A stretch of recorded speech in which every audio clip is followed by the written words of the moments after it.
Ini adjective phrase, dia menjelaskan kata benda saja. Menjelaskan kata benda.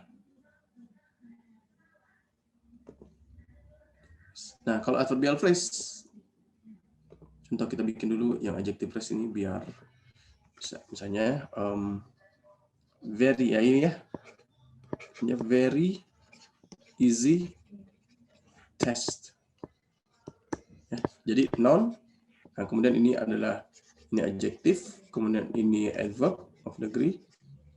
Nah, dia menjadi adjective phrase yang memberi penjelasan kepada kata benda. Ya, jadi adjective phrase sangat spesifik dia fungsinya. Nah, kemudian adverbial phrase. Adverbial phrase. Nah, ini kita lebih mantap nih.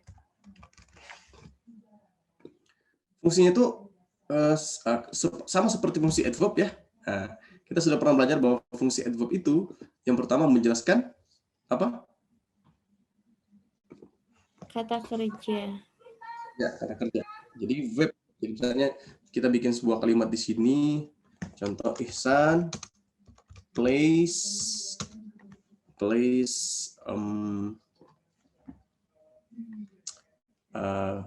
atau studies extremely diligently. Nah, gitu ya. Extremely diligently. Nah, kalau kita di sini, ini subjeknya, ini verbnya, kemudian ini adverb of degree ya, of degree. Nah, kemudian ini adverb of minornya. Ya.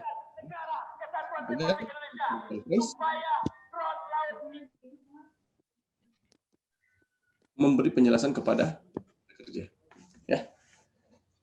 Jadi itu yang pertama fungsinya adverbial phrase. Yang kedua, dia memberi penjelasan kepada adjektif. Ya, tadi kita sudah belajar ya. Jadi adverbial phrase itu untuk menjelaskan kata kerja dan juga menjelaskan adjektif.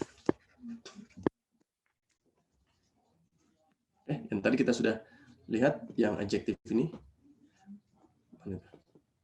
Ya nih. Jadi very perfectly, kemudian dia menjelaskan ke adjektifnya. Oke. Adjective phrase sudah, non phrase sudah, adverbial phrase sudah. Nah, kemudian prepositional phrase. Ya. Prepositional phrase. Jadi kalau prepositional phrase itu tadi sudah saya jelaskan ya. Preposisi itu, prepositional phrase, dia berada di depan sebuah kalimat. Ya. Jadi dia berfungsi sebagai, yang pertama adalah berfungsi sebagai adverb. Adverb bagi apa? Bagi kalimat. Adverb bagi kalimat. Contoh, misalnya preposisi plus noun, kemudian koma baru subjek dan verb. Ya, ini disebut sebagai adverb bagi kalimat. Seperti itu prepositional phrase. Nah, jadi adverb bagi kalimat dia bisa tempatnya di depan, bisa juga dia tempatnya di belakang. Jadi subjek dan verb, kemudian ada objek, baru di sini dia sebagai preposisi plus kata benda. Jadi dia memberikan penjelasan secara umum. Contoh, kita berikan contoh begini. Misalnya Ihsan studies TOEFL in my room. Nah, gitu ya. Ihsan belajar TOEFL di ruangan saya. Jadi in my room ini, prepositional phrase ini, dia memberi keterangan kepada kalimat secara keseluruhan. Ihsan studies TOEFL in my room. Oke. Nah, kemudian yang terakhir fungsi prepositional phrase itu, dia memberi penjelasan kepada kata benda. Nah, jadi tadi adverb bagi kalimat, bisa di depan atau bisa di belakang. Kemudian kita juga coba kita lihat ya, bikin sebuah kalimat dia sebagai penjelas bagi kata benda. Contoh begini, the bag on the corner is my bag.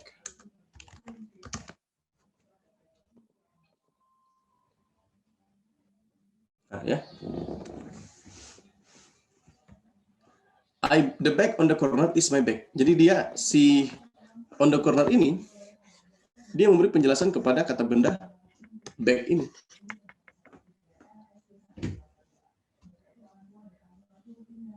Oke. Nah, seperti ya. Jadi hati-hati apakah nanti prepositional phrase ini menjelaskan kata bendanya atau justru dia menjelaskan ke kalimat. Hati-hati ya. Beda kalau saya bilang begini. Saya bikin begini.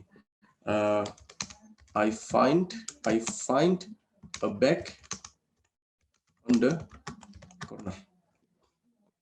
Nah, hati-hati ya. Coba teman-teman perhatikan. Jadi prepositional phrase itu fungsinya tadi saya sampaikan selain dia berfungsi sebagai penjelas ya, disebut dengan post modifier, penjelas yang berada di belakang kata benda, post modifier. Dia juga bisa sebagai adverb atau kata keterangan. Nah, coba perhatikan ya. Meskipun dia posisinya sama-sama sebagai di belakang kata benda seperti ini, ada bag ini kan.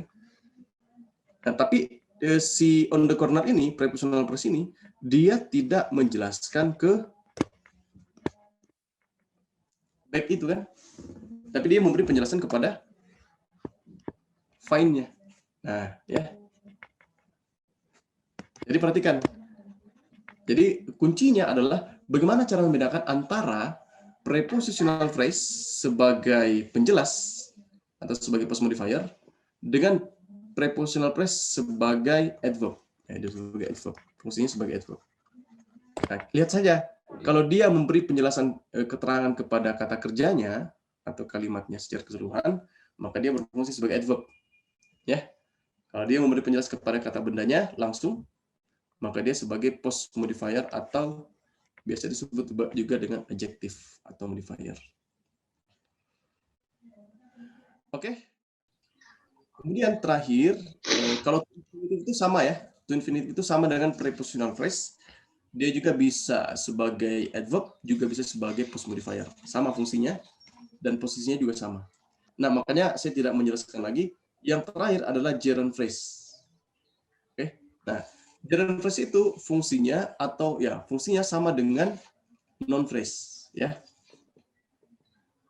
Jadi tadi kalau misalkan noun phrase itu bisa berada sebagai subjek, oke, kemudian sebagai objek, maka gerund phrase juga bisa sebagai subjek, objek dan juga objek dari preposisi ya. Makanya nanti kenapa ada kalimat setelah preposisi itu bertemu dengan verb ing ya. Contoh kita lihat di sini misalnya begini. Misalnya Ihsan respect others by giving a flower. Nah, gitu ya. Nah, inilah disebut dengan gerund phrase by giving a flower. Gerund phrase yang menjadi objek bagi preposisi giving a flower. Ya.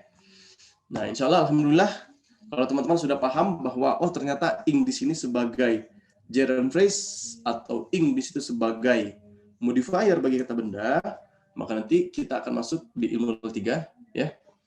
Insya Allah next Friday kita akan masuk level 3 di ilmu tentang kalimat ya. Oke.